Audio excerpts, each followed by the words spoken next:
அரசு பள்ளி தொழிற்கல்வி மாணவர்களுக்கு அரசு போக்குவரத்து பணிமனையில் உள்ளுறை பயிற்சி.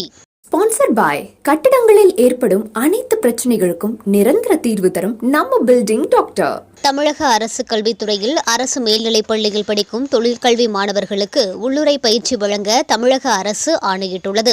அதன் அடிப்படையில் சிவகங்கை மாவட்டம் திருப்பத்தூர் ஆபி அரசு மேல்நிலைப் பள்ளியில் அடிப்படை இயந்திரவியல் தொழில் பிரிவில் படிக்கும் மாணவர்களுக்கு தேவகோட்டையில் உள்ள தமிழக அரசு போக்குவரத்து கழகம் RC யூனிட்டில் 10 நாட்களுக்கு உள்ளுறை பயிற்சி வழங்கப்படுகிறது.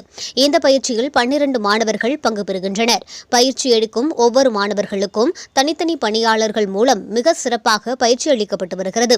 இங்கு பேருந்து வண்டிகளின் என்ஜின், கிளட்ச், கியர்பாக்ஸ், ஸ்டேரிங் மற்றும் பிற பாகங்கள், அதன் வேலைகள் மற்றும் அவற்றை பழுது நீக்குதல் போன்ற பயிற்சி வழங்கப்படுகிறது.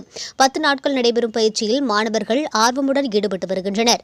இப்பயிற்சியின் பொறுப்பாசிரியராக தொழிற்கல்வி இயந்திரவியல் ஆசிரியர் செந்தில்குமார் உடன் இளஞ்சூரியன் ஆகியோர் பங்கு கொண்டனர். இப்பயிற்சியின் முடிவில் மாணவர்களுக்கு தமிழக அரசின் பயிற்சி சான்றிதழ் வழங்கப்பட உள்ளது.